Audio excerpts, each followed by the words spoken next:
सबने सीता का दुख देखा, पर क्या किसी ने राम का दर्द समझा।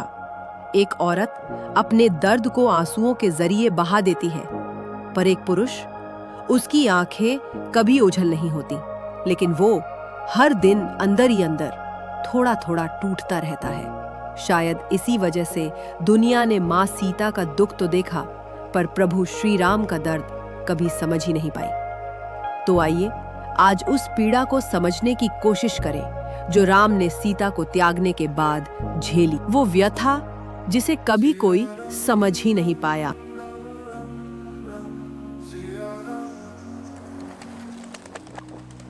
अयोध्या लौटने के बाद सब कुछ सही चल रहा था। वो नगरी जो वर्षों से प्रतीक्षा में थी, अब दीपों की रोशनी से जगमगा उठी थी। प्रजा प्रसन्न थी, चारों ओर ढोलन गाड़ों की धुनें थी, मंदिरों में शंखनाद, हर गली राम के नाम से गूंज रही थी। लेकिन अग्नि परीक्षा के बाद भी मां सीता के चरित्र पर प्रश्न उठने लगे। लोग कह रहे थे, अगर हमारे राजा ही अपने मूल्यों का पालन नहीं करेंगे तो हम क्यों करें। इसीलिए अग्नि परीक्षा ली गई थी। पर अब भी वही सवाल। राम उलझन में थे। ये एकांत में गए उस कक्ष में जहां पिता दशरथ की मूर्ति रखी थी। वो खामोशी से खड़े हो गए और सोच में डूबे। अब मैं क्या करूं? क्या मैं अपनी प्रिय सीता का त्याग कर सकता हूं? राम धीरे से अपना राज मुकुट उतारते हैं और कहते हैं, मैं सीता का त्याग नहीं करूंगा, मैं राज्य का त्याग करूंगा। तभी पिता दशरथ की मूर्ति से आवाज आती है,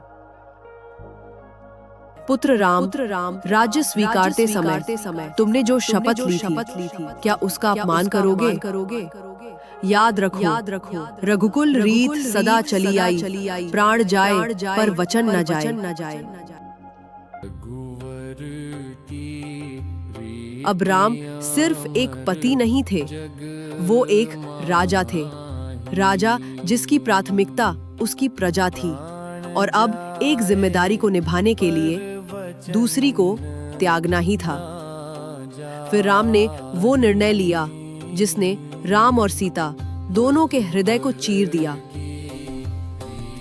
पर क्या उन्होंने सच में सीता को त्यागा?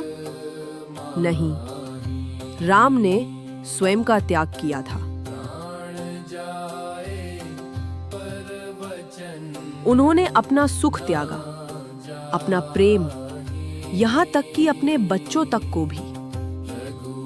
क्योंकि वो सिर्फ प्रेमी नहीं थे, वो मर्यादा थे, धर्म थे, त्याग थे। जो राम कहते हैं, तेरे बिना तो स्वर्ग भी अधूरा सा लगे प्रिय, वो सच में सीता को खुद से जुदा कर सकते हैं? नहीं, उन्होंने सीता को नहीं, खुद को त्यागा था। अब प्रश्न उठता है, क्या वो फिर भी पत्नीव्रता पुरुष थे? उत्तर है हाँ। उस काल में जहां राजाओं की अनेक रानियां होती थीं, राम ने कभी दूसरी शादी नहीं की। न सीता के अपहरण पर, न उनके त्याग के बाद, और न ही यज्ञ के दबाव में। उन्होंने कहा, मैंने प्रजा के लिए अपने सुखों का बलिदान किया है। सीता ने अपना सर्वस्व त्यागा, और अगर अब मैं दूसरा विवाह करता हूं तो ये मेरे पत्नी व्रत का अपमान होगा। राम ने सीता की प्रतिमा बनाई और उसी के साथ यज्ञ में बैठे।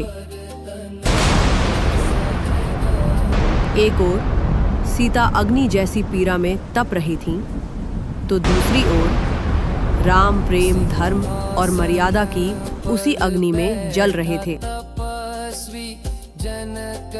अगली बार जब कोई कहे राम ने सीता का त्याग किया, तो उन्हें जरूर याद दिलाना, त्याग हमेशा प्रेम की कमी से नहीं, कर्तव्य की गहराई से जन्म लेता है।